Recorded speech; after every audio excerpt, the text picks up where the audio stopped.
జై శ్రీరామ్. ఆ వీర్యవంతుడు ఆ పట్టణాన్నంతా చూచినాడు.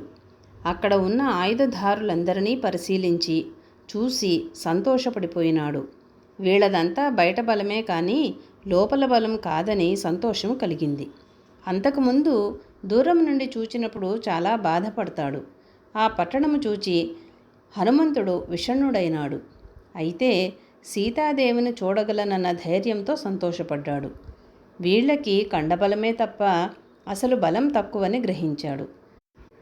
అతడు దూరం నుండి చూచి పట్టణాన్ని ఎవరూ జయించలేరనుకున్నాడు. ఇప్పుడు దగ్గర నుండి చూచి ఆలోచించసాగాడు. మనుషులు దగ్గర నుండి చూస్తే తప్ప అర్థం కారు. దగ్గర నుండి చూడటం అంటే మొహంలో మొహం పెట్టి చూడడం కాదు. అలా now he could see in detail and in depth.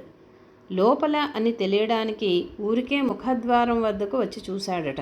అంటే మనము సింహద్వారం వద్దకు వచ్చి ఇంట్లోకి చూస్తే లోపలి గురించి ఒక అవగాహన రాదు, అలాగా.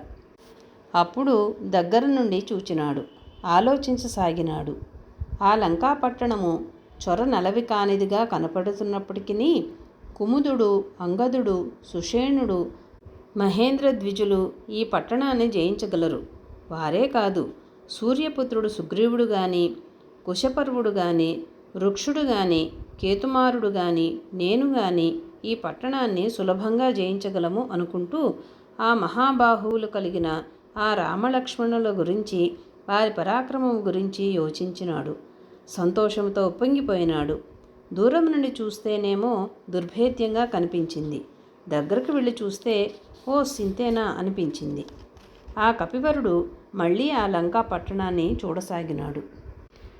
రత్నకాంతులు చీరగాను, పశుశాలలు కర్ణభూషణాలుగాను, యంత్రాగారాలు స్థనాలుగాను, సర్వసమృద్ధి నవయౌవనముగాను ఆ లంకాపట్టణము సింగారించుకున్న సీమంతినిగా కనిపించింది. ఆయా మహాగృహాలలో దేదీప్యమానంగా వెలుగుతున్న దీపకాంతుల వల్ల, ఆయా గృహాల తెల్లటి కాంతుల వల్ల, వీధులలో వేలాడగట్టిన జ్యోతుల వల్ల రావణాసురుడు ఏలుతున్న ఆ లంకాపట్టణములో చీకటన్నది లేదు. అంటే మనమెరిగిన చీకటి లేకుండా చేశాడన్నమాట. రాత్రంతా దీపాలు పెట్టేశాడు. ఇహ మీకు చీకటి లేదు కదా, రాత్రి కూడా పగలే చేసేశానన్నట్లు చెప్పాడు. అహంకారమున్న చోట ఇట్లా ఉంటుంది. జై శ్రీరామ్.